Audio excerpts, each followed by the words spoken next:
This is Chapter 2 of the Bubble Bath Paradox by Steve Parker, A Time for Running.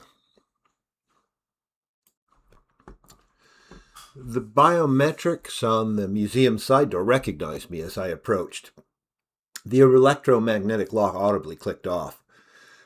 The biometrics were a retrofit, but there wasn't an opening mechanism on the old wooden door, and it had swelled with the season's rain.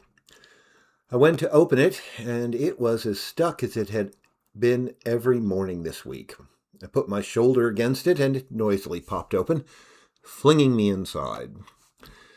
I half stumbled into the main chapel as motion-sensing lights came on with a pop, pop, pop that was more light than sound. My wandering mind was confused as it followed the retreating darkness. This was probably a great example of a mechanism of the human brain that is being exploited for the linear braineries. Pews had been replaced by display cases years ago, and we had moved the display cases against the wall to make way for plastic shipping cases connected with a tangle of brightly colored cables. University safety would definitely be complaining about trip hazards again. The shipping cases contained electronic devices with strangely uncluttered faceplates. Most had only one, maybe two lights and an on-off switch. Perched on most were clear monitors. When the team got everything going, the monitors would become opaque, and there would be a cacophony of characters and graphs jumbling across them. I still don't believe the team needs half of what they get the monitors to display. I once made the mistake of complaining that they were overdoing the displays to give the process a little theatrical flair. One of the engineers rigged up a panel of blue lights and a voxophone that went whoop to show that they could provide theatrical flair to the time travel process if they wanted. After 2 sampling sessions, I had them take it off. Now the process is silent and, except for the crazy monitor noise, invisible. Without the flashing updates from the monitors, the process of time travel gives no hint that it is even taking place. In a couple of hours, no one would remember needing fake data streams or whoop sound effects to know that something was going on. I sat down at the control terminal and plugged in the control module. After entering the upload code, the monitor became opaque, and I was staring blankly at a reflection of myself, and my reflection stared blankly at me. I had nothing to do but wait for the team, and they could be an hour or 2 out. I was fidgeting with anxiety and non-productive time when I loaded the security footage from my lab for the last half hour. There were so many cameras. Time travel had been declared heretical by almost every existing vestigial religious group, and everyone had read the histories of the dark times when some of them violently enforced their heresy and blasphemy laws. Thousands of tiny cameras had been installed, but the vestigial religions couldn't mount any kind of attack. And when the public realized how uninteresting time travel was, they wouldn't have cared to. 4 large transformers stood on pads that kept them from digging into the ancient wood floor of the museum. And the Grips who had set up the experiment had perched monitors on these as well. The transformers provided the enormous amount of energy needed to pull our tiny samples out of the not-so-distant past. They were each connected to a giant cable that looked more like a sewer line. It was 30 centimeters in diameter if it was a nanometer. These pipes ran out the big double front doors of the museum. One of the doors was propped open and replaced by a hastily constructed temporary wall of plastic, plywood, and foam. The umbilical of big tubes ran out a hole in the wall, down the front steps of the museum, about a block or so to the northwest, and then disappeared into a manhole. It looked like the foam had leaked out of the sandwich of the temporary wall and onto the old-style wallboard. It would probably take some of it with it when it was removed. I wished they would be more careful. It's not like we had room in our shrinking budget for restoration. I fidgeted with the security streams for several minutes. Eventually, I ran an intelligent filter on the footage, and put the 40 most engaging camera feeds up on the monitors perched on equipment all over the setup. Suddenly, Carol was a blazing disco light in every direction. I looked. The encounter only took a few minutes, so I put them on a loop. I don't know what I needed to see. It was simply that there was something just out of reach that I needed to understand, and I just couldn't make it out. The setting up of the setup takes the better part of a week. Breaking it down takes half a day. The team usually wants me out of the way when they are setting things up, as I say things like, "Be careful, there is no money for restoration in our budget." Now the team was out of the way, and I was using the setup to grind a new rut in my brain. The sampling apparatus itself was pressed up against the cross at the other end of the room. It was the most alien-looking part of the setup. It could have been the central module for a flying saucer from one of those old movies the team liked to watch. 2 4-meter in diameter intersecting loops of featureless black material defined a sphere. Contained within the open sphere was the multihedral solid black shape of the autosampler. On first glance, the autosampler looked like it could be dodecahedral, but when you look closer, there were too many sides, and some of the sides were different sizes. I have stared at the autosampler for hours, even though it doesn't ever move, even when it is furiously sampling tiny bits of the past. The autosampler was flanked by 2 of the larger monitors, and this morning I was staring at Carol exploding in lights all over them. Inside the autosampler is a square silvery metal plate, 1 meter on a side, that is perforated with billions of tiny holes. The autosampler will place 1 sample in each hole, and I will take the plate to the sequencing lab over in the biology building, and by the end of the day, all the samples that contain nucleic acid will give us a sequence. I should glean 1 million sequences if I am lucky. If they are somewhat evenly distributed amongst the 100 cultists, I should have statistically solid genomic data from 100 brains. My work for this setup is mostly done before the team ever begins unpacking cases and hooking up wires. I pore over historical footage and calculate the location in both time and space where each sample is to be taken from. I get nothing if my aim is off. Creating an aiming batch file can take months, but it is made much simpler if the targets are all in about the same place, like today. The aiming file is loaded into the setup from the command module. For the cross, I was able to make 2 batch files. The first one only sampled skin cells from lips as the cultists kissed the gem on the cross, and their location was fixed with extreme precision. We think the cross has not been moved a millimeter since the consecration ceremony. Hits on the lip sampling was used as baseline location data for the brain sample locations that were the subject of batch file number 2. Because the locations of the brain samples were calculated relative to the lip samples, I could easily recalculate the second batch file if the first one had a lot of misses. The entire museum sampling experiment was scheduled for 3 days, 1 for the lips, the second day for the lips if the first day's samples had a lot of misses in it, and on the 3rd day, second if everything went according to plan, we could sample brains. I had been very excited for weeks. Now I was obsessively playing footage of Carol all over the chapel. There were, of course, thousands of those insidious security cameras all over and around the setup. It was a requirement for all time sampling experiments. So my fidgeting through security footage from the lab was caught on security footage from the setup. Later, the setup security footage would be used to prove unauthorized misuse of time sampling equipment. Investigators would suggest that this ill-conceived use of the setup could have contributed to the accident/event. It was certainly contributing to my blossoming depression. The ornate cross put the modern jumble of machinery to shame. Where the time travel equipment was stark and black, the cross was flashy and gaudy. One story was that the cross was an artifact from South America, and that a particularly rich cultist had covered in layers of gold, platinum, and natural gemstones.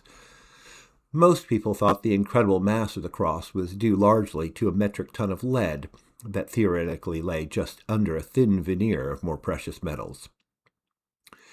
The thick metallic coating made imaging the artifact all but impossible. Several archaeological department dissertations have been written, where each proposed a conflicting identity for the artifact. The cross, in its cult modification condition, was incredibly valuable. The natural gemstones were essentially worthless, but it is estimated that there might be a metric ton of gold and platinum or lead, and who knows what the mysterious artifact was worth. I should say is worth, as I still think the cross survived the event essentially unharmed. The story was that the cultists had covered the artifact with all the wealth they could amass to shelter their money from taxes. They planned on donating the huge chunk of precious metal and gemstones were worth a huge amount back then, to the university, and then getting out from under their tax liability, while simultaneously maintaining control and ownership of that wealth.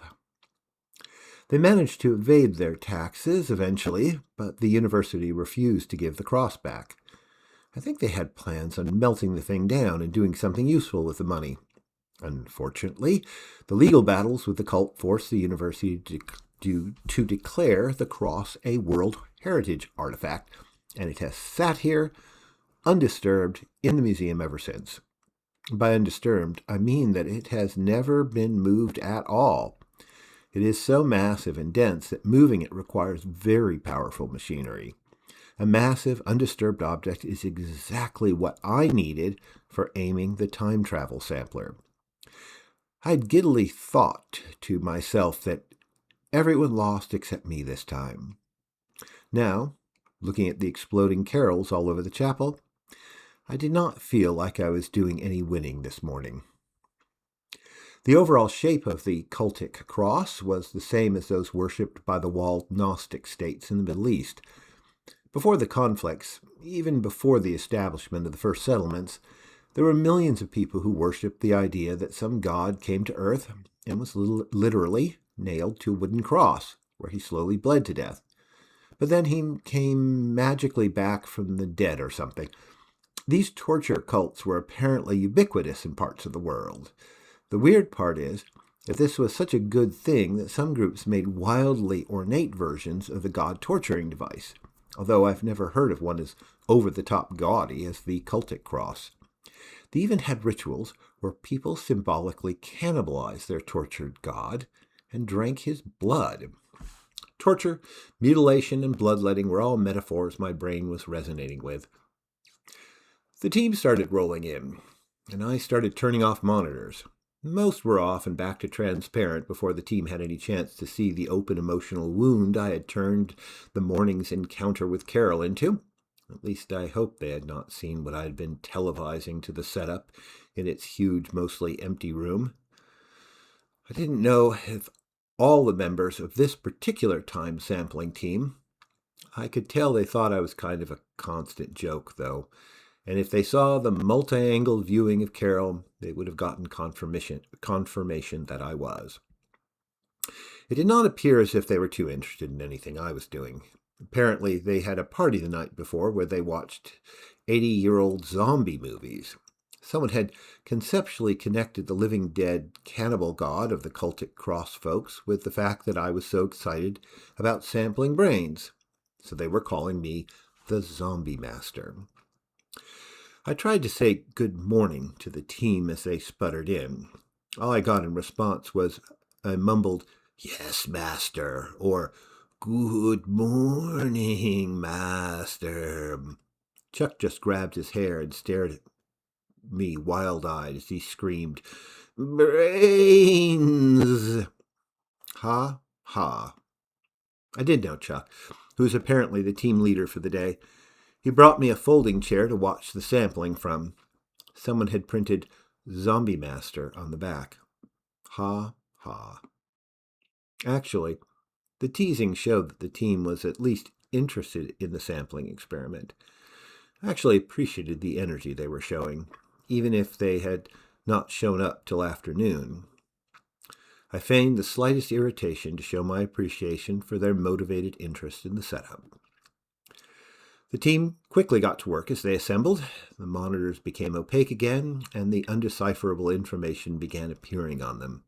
Slowly at first, because the team members may have actually been reading at least some of the information. The team was talking back and forth using a word jumble of acronyms and numbers. Every once in a while, Chuck would shout, "Brains!" and one or two of the other team members would shout, "Brains!" in reply. Everything appeared normal. As if in response to my calm, one of the team members said, "We have nominal operating conditions, O Zombie Master." They really did not need to tell me anything. I had uploaded my sampling batch file. My work was essentially done. I really did not even need to watch, but I liked to. I held out my hand like a Roman emperor, proclaiming judgment on a wounded gladiator. I carefully turned my thumb up and said in my most imperial voice, "Make it so." "Brains!" shouted the team in unison.